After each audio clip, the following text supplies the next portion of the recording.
Hi, I'm Kim Coco, author of the book It Just Makes Sense: 7 Principles for a Joyful and Stress-Free Life. I'm here today to share with you 5 steps to confident decision making.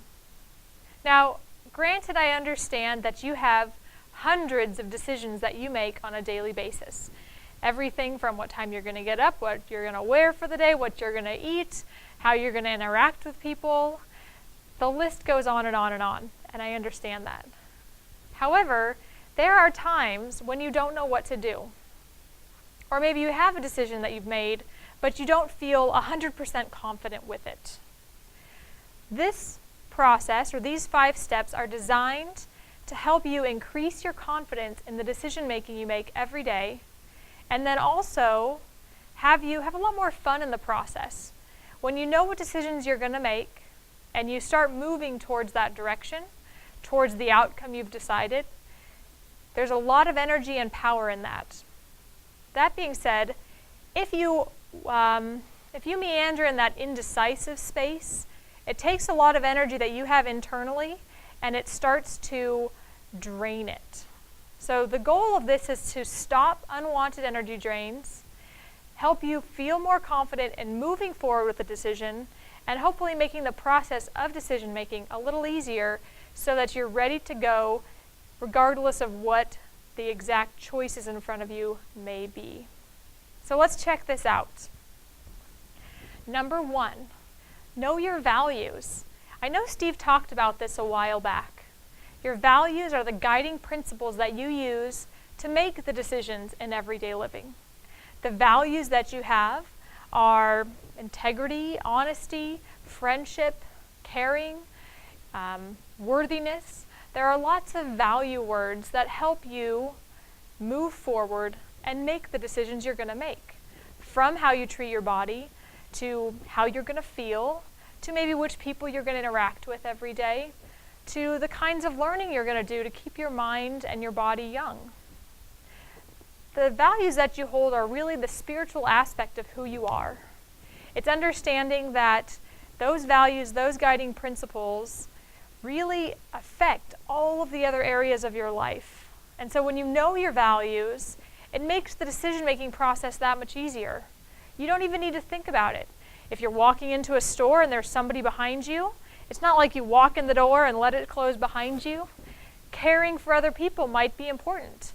And showing that caring quality might be saying hello, holding the door open for the person, and letting them go in first.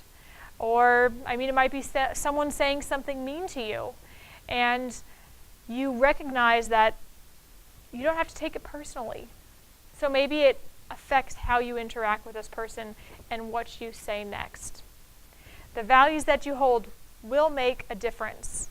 And when you know those values, then it makes decision-making that much easier. It's like a sounding board. I value integrity, easy. This decision's going to be a piece of cake.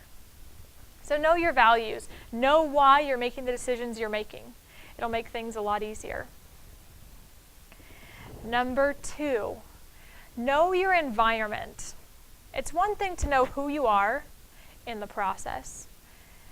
It's another thing to understand who else might be affected by the decisions you're making.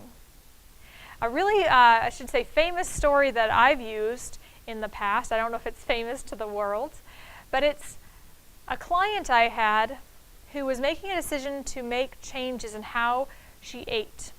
She wanted to move more, she wanted to lose some weight, and she wanted to feel better. Now that being said, she started making decisions that boosted her physical health. That sounds great. That's exciting. She started buying different foods, going on walks in the morning with her girlfriends, cooking different foods for dinner, and everything seemed to be going along great. She was seeing results. She was having success. Her decision-making was having powerful results. Now, in her environment, she was married. She had 2 kids. You have 2 kids they were probably in their teens at the time. They're saying, "Mom, I don't like the food you're buying. Why are you cooking this weird green stuff?" or whatever they were saying. They were affected, maybe in a more minimal way, but they weren't being brought into the process of maybe how can foods they like to eat be made maybe in a healthier manner. And then her husband enjoyed being on the couch, enjoyed watching TV, and he wasn't very comfortable with the decision she was making. And he very rarely got to see her. She was in the morning walking with friends, or in the evening stopping by to take a gym class, and it was affecting their relationship. So I'm not going to go into how the story ended, but I will say this. Had this gal thought about her family a little more in depth, thought to bring her husband along in the process, or to include her kids in the cooking or the shopping or some of the activities, maybe going to the park together, playing a sport together, there would have been more harmony in the process.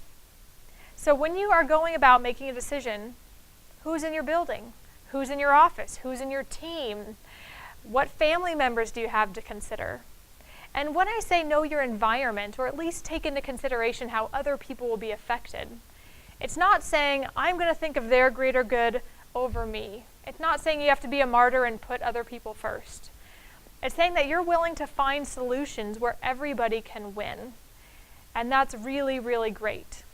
So it might take a little bit longer in the first beginning phases of using this question, how is my environment affected? But it starts to become a habit.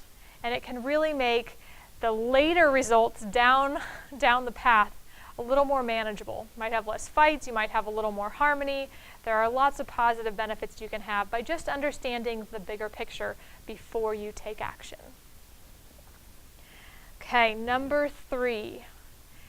Transform negative emotions. Negative emotions drain your energy. We've talked about the energy bank account. You want to have as much reserve to go throughout your daily tasks and your daily relationships as possible. So we want to take those negative emotions and flip them around to something positive. And saying that, you might notice where there's frustration. Can you think of the opposite emotion? If you want to take away frustration, what do you want to replace it with?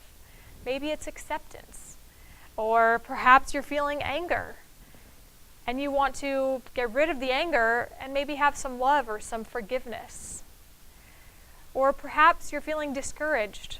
Maybe you want to feel excited and passionate about life again. It's really easy to check in with your emotions throughout the day. You might notice you're feeling angry or upset or tense, or, you can probably think of a whole bunch. We've got a list for you. There are plenty of words you can find on the internet.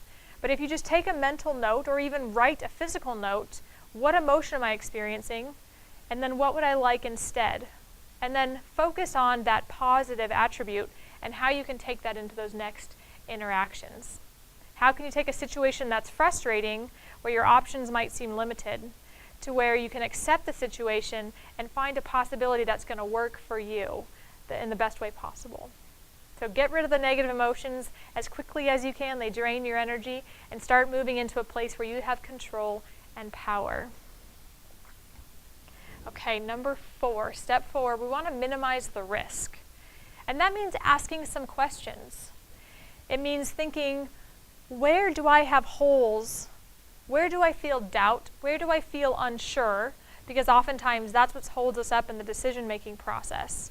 Where are there doubts? Where is there uncertainty? Write down questions that you would like to ask that might make a decision more clear. Maybe you have a couple options. Maybe you're listing pros and cons. And then sometimes there's still some gray area. So write down questions you have, because when you take the time not only to write the questions, but to go and research answers to those questions, it gives you more confidence. It gives you more information. It gives you more to work with as you even go about making the decision in the first place. So minimize the risk. Oftentimes it's mental risk. It's the fear of the unknown. It's what's going to happen next. So if you minimize the risk by asking questions and getting answers to those questions, it's going to make the decision-making process that much easier. And then finally, step 5, I wrote include your instincts. And to you, that might mean I listen to my gut instincts. It might mean I listen to my heart. It might mean I trust God or a higher source to give me some insight. But include the bigger part of you. The brain is amazing, I'll give you that. It actually holds a lot of information. It helps our body run. But when you look at, say, the heart, for example, it has more firing neurons and indicators throughout the whole body than the brain. If you want to read your brain, you have to plug in electrodes on your skull. Not it's really on the skull, the brain part, but it's actually on the skin, your dome. And then you can get the electrical brain patterns. But if you want to take your heartbeat, for example, you can put it on your fingertip, you can test your wrist, you can do it on your throat. You can even watch your belly sometimes will beat like a heartbeat. But your heart actually picks up sensory information from every part of your body, and it sends it out to every part of your body. So the heart can be a really good indicator of testing the emotions. How does your heart feel about it? You might have heard that. You might have a gut instinct. It doesn't feel right to go do this. You might not have a logical instinct or a logical answer to that instinct, but you trust it. And when you take a moment to pause, and before you just rationally go in and make a decision, you might sit quiet for a few minutes. Check in. Does this feel right? Does it feel right for myself? Does it feel right for my environment, for my family, for the next step, for my business, whatever it is? See if you can pause and take that time to understand that bigger picture, that bigger part of you. And again, it could be a voice of a higher power. It's up to you. But tuning into that can make all the difference in the world in how you move forward. So let's go over these as a brief summary. Know your values as step 1. Step 2, know your environment, who's involved. Step 3, transform negative emotions into positive ones. Step 4, ask the right questions. And as a teacher, you always say there are no dumb questions, and I don't think there really are. Take the time to ask any questions to give you more clarity.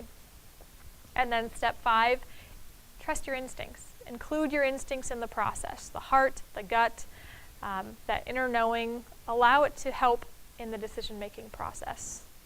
As a result, you get to take charge of your own life.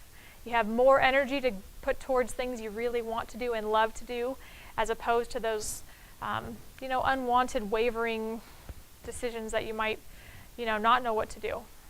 See if you can step in, enjoy the full power that you have to know that you're making the right decision, and trust the process as it unfolds. And then that being said, be flexible with the outcome.